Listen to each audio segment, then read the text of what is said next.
Woo! What's going on, guys? Arms Form coming to you guys today with another video. Today's the aftermath video of the Week 18 finale of the Detroit Lions. The NFL season, regular season, is officially over.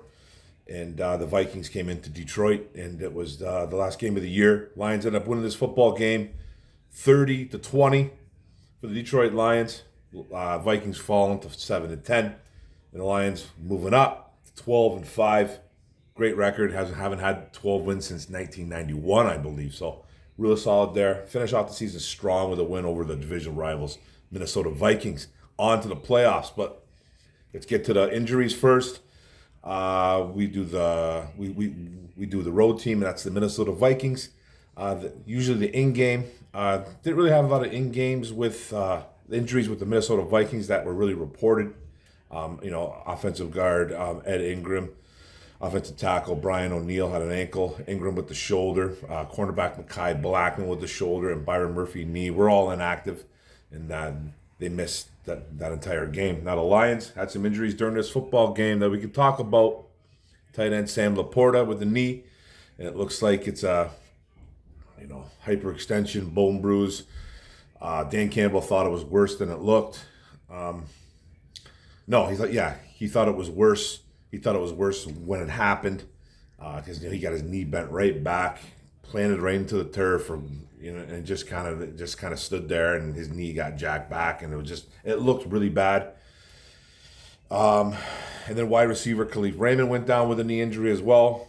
And then this guy started getting hurt, man. You saw Brian Branch go down with a wrist injury. He returned though. Amon-Ra St. Brown had a rib injury. With Harrison Phillips put all his weight on him, pushed off of him, and looks like he got like some type of rib injury. He came back with a big 75-yard touchdown score, and then but the main one, the two big ones were Sam Laporta, and wide receiver Khalif Raymond.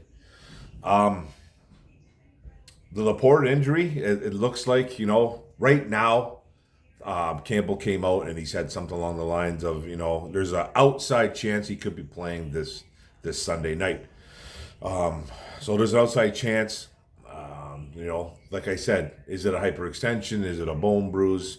I've heard comparisons that it was the same kind of injury as Travis Kelce had in week 1 when he missed the game versus the Detroit Lions in week 1. And Kelce went on record saying that he thought he was good to go, but he understood why they kind of let him hang back and not play. It was week 1. Now, the Raymond one, I'm not really too sure about. He was walking off. It looks like he could be missing some time as well, too. But, Dan Campbell's getting a lot of flack for this, and I don't think it's deserving so. We were playing for the 2 seed, and the starters got to play. Basically, at the time of this, we had 2 guys on the roster, okay? We had 2 guys on the roster at the time of this, when this happened. Brock Wright was down. Obviously, guys like Shane Zylstra's on the IR. No Cabinda, kind of like that emergency tight end. You could say Malcolm Rodriguez is on the roster. Isn't he in the emergency tight end? No, he's basically he's a linebacker, fullback. Cabinda was a little bit more versatile there. And then they apparently signed Anthony Fursker back because they did release him on that Thursday. The other tight end that's bounced around and who's strictly a blocking tight end. They did sign him Saturday. Don't know what time. I don't know when. But he wasn't activated to the roster. He wasn't activated to the roster because we only had 2 guys on that roster, which was Laporta and James Mitchell. So there's a lot of people getting mad at Dan Campbell for this, and I'm spending way too much time on this, by the way. But I think it needs to be said. We were going for the 2 seed. We were the 1 o'clock game. We started our starters. Guys were going down, but we didn't know what was going to go on that Dallas game, Dallas versus Washington, and then Philly versus the New York Giants. The Giants blew the doors off the Eagles. And then that Washington game was kind of close, for the first quarter and a half. Then they were up by, I think Dallas was up by 10 or 11 points going into the third quarter. Then they kind of ran away with it. But we needed Dallas and we needed the Philly to lose. We got one of those guys to lose. We're still the 3 seed. You don't play scared. You don't play like that. You don't.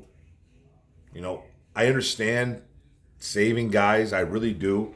I do understand that. You're trying to protect players. You got bigger things on the horizon, but it's like you don't play scared, and I really I commend Dan Campbell for that. You can never predict injuries. I don't think I don't think it was a bad decision.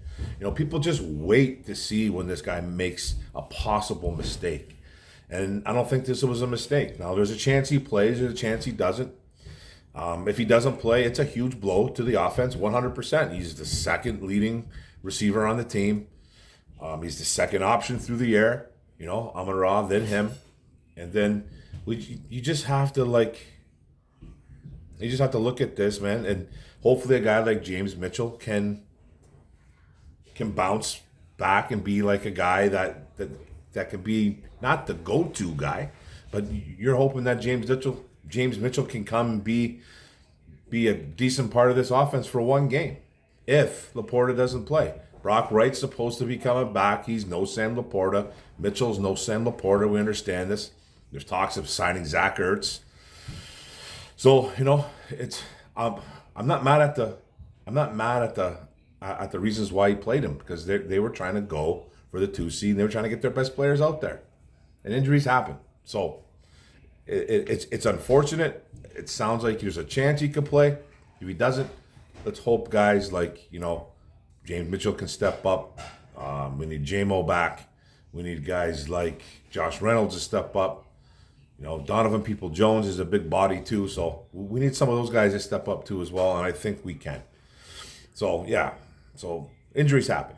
But, and then let's go to the stats. We'll go to the Vikings quarterback, Nick Mullins. 30 for 44, 396 yards, 2 touchdowns, 2 interceptions. Sacked 4 times. He had a completion percentage of 68.1%. He was not bad. He did throw a couple of Nick Mullen-esque picks like he always does. But he threw for a ton of yards, and that's kind of what he does.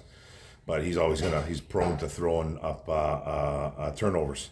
But he didn't have a terrible game, I guess. And then rushing the ball, running back Ty Chandler was 12 carries for 69 yards, which wasn't too bad. They had a 5.8 yards per carry. Running back Alexander Madison was 7 for 24 yards, 3.4 yards a carry. Then quarterback Nick Mullins was 2 carries for 8 yards, 4 yards a carry. He actually had a big first down carry. Then Justin Jefferson had 1 carry for minus 12 yards on a really great play by Aiden Hutchinson, sniffing out the end around, and just, at first I thought they gave him the sack, because that's what the guy in the radio said, because I was coming back from a podcast, and they said that he was credited with the sack. But I don't think he did. He did have 2 sacks in the game. We'll talk about that in a little bit too. But another game where under 100 yards for this defense holding the opposing team. So it was pretty solid there. Chandler did have a decent day though, running the ball. And the wide receiver Justin Jefferson, he couldn't cover him. He was 12 catches for 192 yards and a touchdown, 16 yards a catch, 14 targets. Every receiver is going to do this now. Right now, they're coming into the playoffs, so expect this to happen. We're not gonna. I don't think we're facing guys like a Justin Jefferson. We could be facing CeeDee Lamb again, but we got to get by guys like Cooper Kupp and Puka Nacua. So expect those guys to do some damage. But Jefferson did his damage. Huge day for him.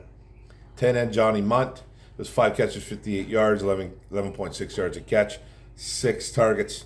Wide receiver Jordan Addison, the rookie, 4 for 57. He did have a touchdown as well. 14.3 yards a catch, 8 targets. Tight end John Oliver, 2 catches for 31 yards on 15.5 yards a catch on 3 targets. So they did some damage through the air. Obviously, that's what teams are going to do to our defense. And now defensively for the Vikings, defensive end Danielle Hunter had 6 tackles and a sack. Safety Josh Metellus, 6 tackles. Linebacker Jordan Hicks had 7 tackles as well.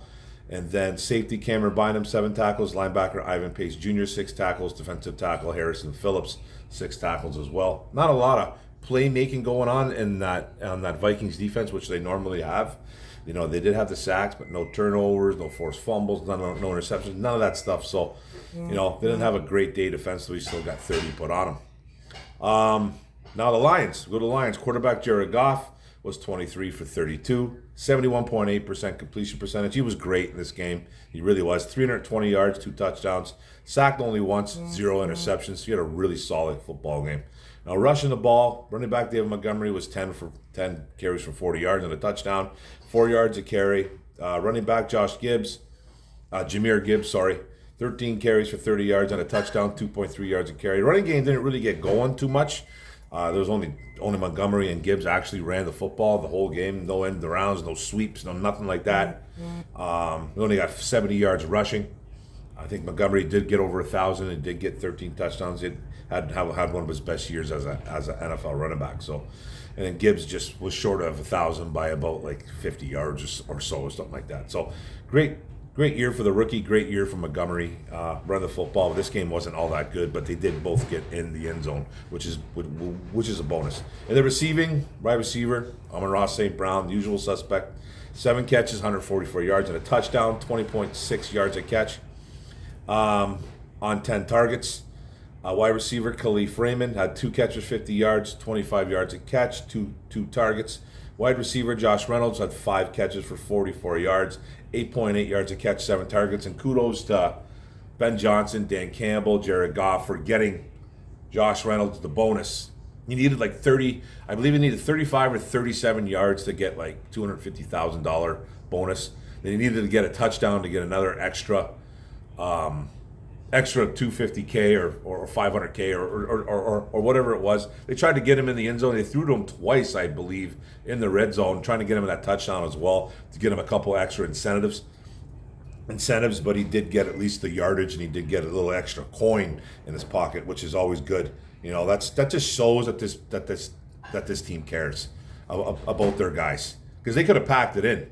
It was at the end of the game too. They threw to Reynolds like 2-3 times. They weren't trying to rub it in. They were just trying to get Josh Reynolds that bonus, which was a great gesture, and he got it. He got one of them at least. And then Sam Laporta, 5 catches, 29 yards and a touchdown, 5.8 yards a catch, seven targets. Fortunately, he got hurt.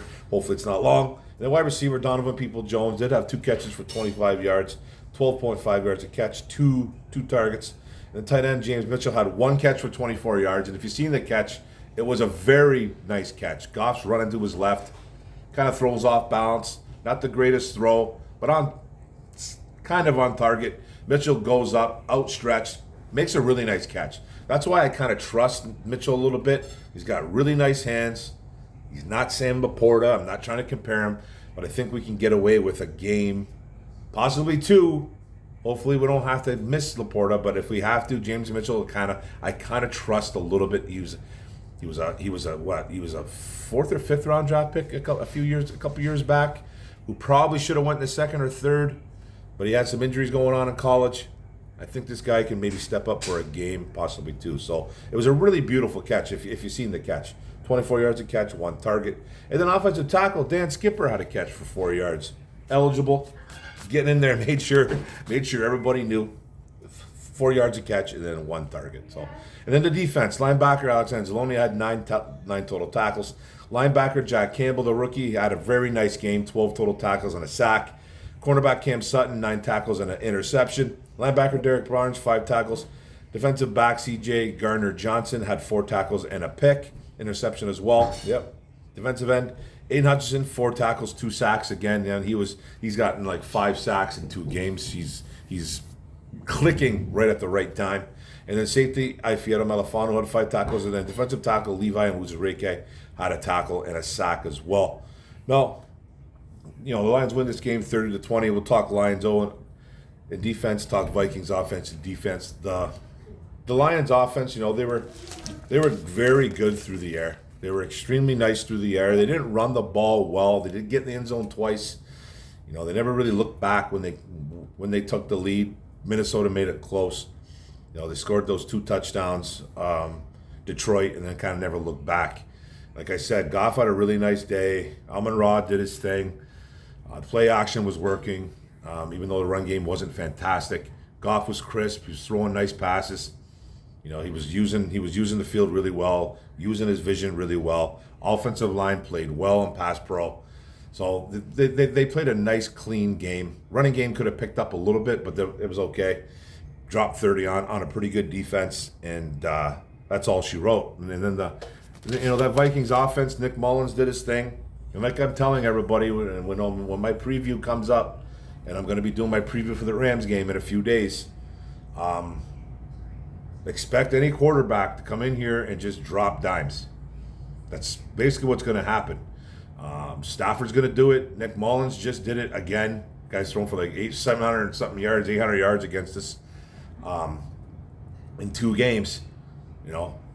This is just what quarterbacks do to us. There's just, we play the run well. That's what we do. We're a top unit in run defense. We just can't stop the pass. And if we're not getting some type of pass rush, it's just going to look bad. That's why I'm saying, man, everyone's like worried that Stafford's coming to town with Puka and Cooper. It doesn't matter. It doesn't matter who it is. It doesn't matter if it would have been Geno Smith and DK Metcalf and Tyler Lockett. It doesn't matter if it was Derek Carr and Rashid Shaheed. It really doesn't matter. It really doesn't matter if it would have been Jordan Love and the Green Bay Packers and Jaden Reed and Christian Watson if he comes back from injury. It's just, this is what we got to get used to right now. It's been all year like this for the most part. We've had times that we were struggling humongously with the pass, and it's going to continue. We just got to keep up scoring. That's just basically what the Vikings did. Like the Vikings, kind of going off topic, but the Vikings just, Nick Mullins did his thing, threw a bunch of yards, a bunch of touchdowns, but he gave up a couple turnovers. That's what the Lions are going to have to rely on when it comes to moving forward with this defense. They got to get to the quarterback. They got to get to whoever they're playing. They're playing Stafford. They got to make him make mistakes. That's what has to happen. And the Lions did this against Mullins. 6 interceptions in 2 games. Nick Mullins is not, Matthew Stafford. Matthew Stafford's a much better quarterback. He's prone to make mistakes. So that's just what's going to happen. So the Lions win this game, guys. On to the playoffs. Regular season's over. I hope this continues. I really hope this continues. Preview coming up in a few days. It's going to be fun, man. Up next, round 1 playoffs at Ford Field, Sunday night, 8 p.m. Rams at Lions. Number 9's back in town, baby. Let's go. Let's win this football game. So thanks a lot, guys, for coming in and watching me talk about our lovable Lions. Don't forget to hit the subscribe button on the bottom right. Don't forget to hit the notification bell. Don't forget to like, comment, share this out. Appreciate it, guys. Go Lions. One pride. Let's go, baby. Boom.